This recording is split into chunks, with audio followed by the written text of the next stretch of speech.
Alright guys, welcome back to the channel. Today we are going to teach you about Bancor Network and what it is doing to change the way you exchange tokens. It's huge, guys. Stay tuned and learn about it now. Alright, so let's get into the verse of the day. We're working on the wisdom one-liners in Proverbs. We're going to hit the next one, which is in verse 26 or chapter 22 verse 26 and 27. Do not be one who shakes hands in pledge or puts up security for debts. If you lack the means to pay, your very bed will be snatched from you. So basically what this means, guys, is if you don't got the money to pay for it, don't buy it. That's how it works. That's just not Bible knowledge. Or that's not just Bible knowledge, that's just period street smarts. Alright, so let's get into Bancor. Bancor, it's pumping today, man. It's already up for $1.77, 63%. It's nuts.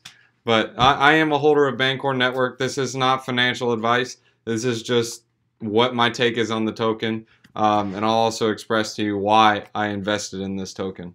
Bancor Network, we're going to learn about it today. So, in overview, what they're trying to solve is the main challenge with providing liquidity.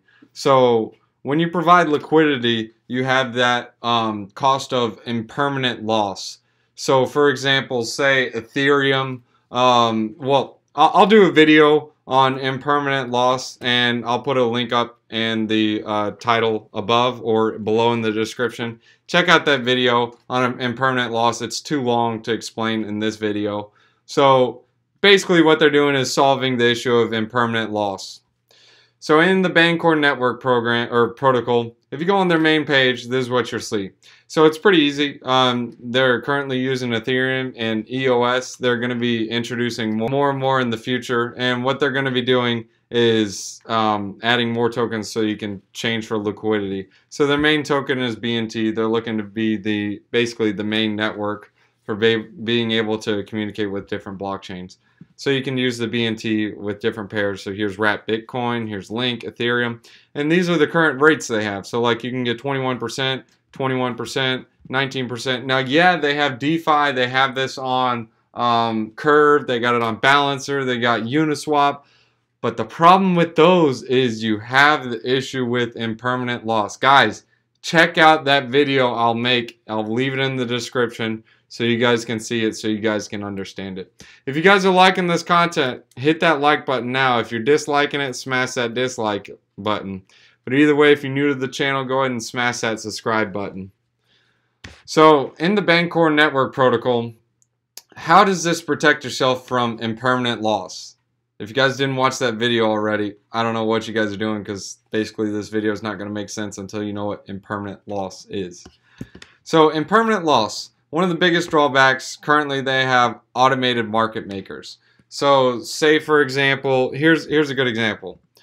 So in this example, say you have $10 of Chainlink. You put in 100 Chainlink. Your value is 1,000. Your weight is 50%. Easy enough. I understand that. We're doing the first section right here. So now you have on the other side to balance it out, because we're providing liquidity. So now you have $2. The Bancor value is $2.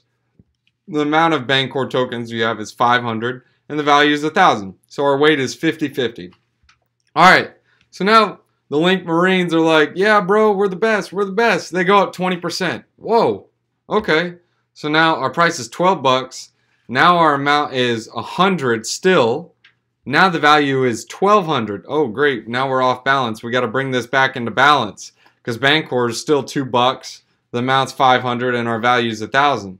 But what the Bancor Network does to solve this, instead of balancing it out, it actually just allows the rewards. So like if you were to add more Bancor, you get higher staking rewards. So it gives an incentive for someone to deposit some Bancor because they get more interest, and then it brings it back 50-50. So that's why it's beneficial. So it's different. So like with Uniswap, now you have this little, let's say we'll do even numbers. Say it's 60%, and then it's 40% over here, because we got to balance it out. We have a total supply of 2,000, 1,000 Chainlink, 1,000 Bancor. But now it's 50-50 is what we need to get to. So if Chainlink went up to 1,200, Bancor is still at 1,000. Our pool's 2,200. So now we need to lower it. So what you do is you either A, bring up the Bancor value to level it out, or B, decrease the Chainlink amount. So what arbitrageurs will do is they'll sell their Chainlink because, hey, it will pull it out and sell it, and it gives them the profit because they basically have some cheap Chainlink. And then with the Bancor, they're kind of, hey, forget it. Sorry, guys. Or I'm sorry. No, on the Bancor side, what they'll do is they'll withdraw the Bancor, and they missed out on the profit. So, like, if I would have held 100 Link tokens, I could now have 1,200 bucks. But if I provided liquidity to this, I put in 100 Link tokens. So I'm only getting 100 Link tokens, or 100 Link tokens worth $1,000. So I'm only getting $1,000 of value. So when I go to withdraw my Link tokens, I'm only getting 90 Link tokens because that's the $1,000 value. So I missed out because if I would have just held my tokens, I can now still have 100 tokens.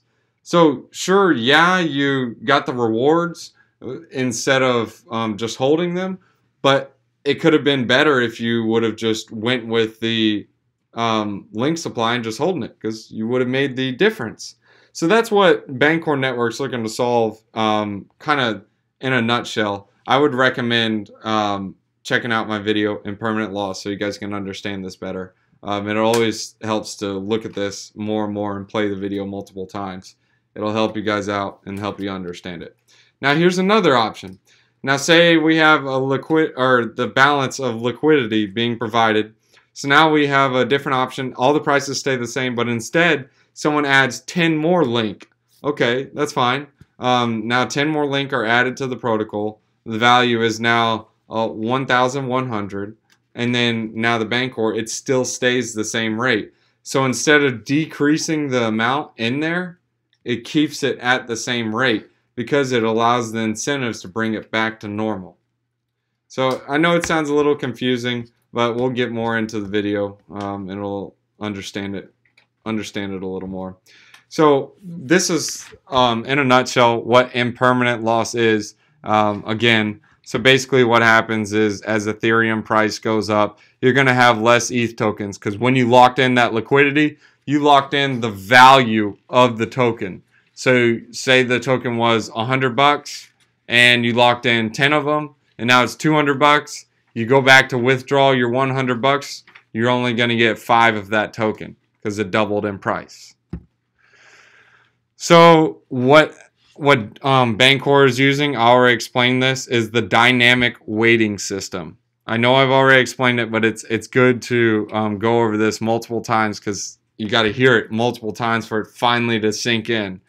So before, it's automated market maker, which is basically everything set in stone. It is what it is, and that's how it is. With the dynamic, things can fluctuate and move around. So like the staking rewards, they can go up and down, up and down. So like when Ethereum's price explodes and the staked amount is offset, now your rewards are going to go down when you stake it. So people are incentivized to give more of the opposite end of it because they get more rewards and so on.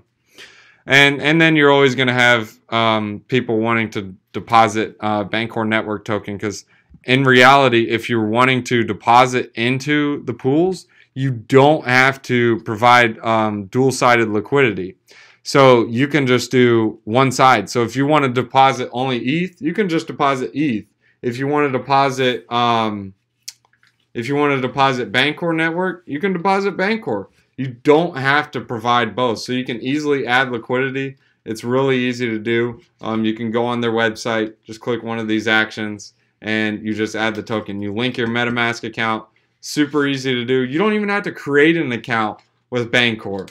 So you can just use MetaMask, be anonymous, and you can even select how much slippage you're willing to take when you're making that trade. Because obviously, guys, this is a moving target. So like Bancor is $1.72 now. We were just doing this video and it was $1.76. Well, you got that 4% difference. That's like a 5% spread. Look, just moved again. So that's what I'm saying. You can actually control your slippage amount, so you can put like limit orders and wait on it. What else should I hit on? Guys, also, if I missed anything, please leave it in the comments. Say, hey, you should have talked about this more. Hey, you should have talked about that more. I'll be more than happy to make updates to the video so you guys can see it and make more videos to explain it better. So here's what I was talking about. You can do single-sided or dual-sided. You literally just click on it, stake it, link your wallet, and enter how much BNT you want to deposit, or if you want to deposit ETH. Because look, this is the ETH and BNT stake pool that we selected, if you guys remember, because we were going to get 20%. Here's what the dynamic, while that's loading, we'll talk about the dynamic market maker. So let me see where it's at. Okay, so here's the existing ones. So existing ones, stake gets evenly distributed across every reserve. Liquidity provider holds a % of each of the reserves value. So basically you're depositing both sides and you just get a certain stake regardless of what happens.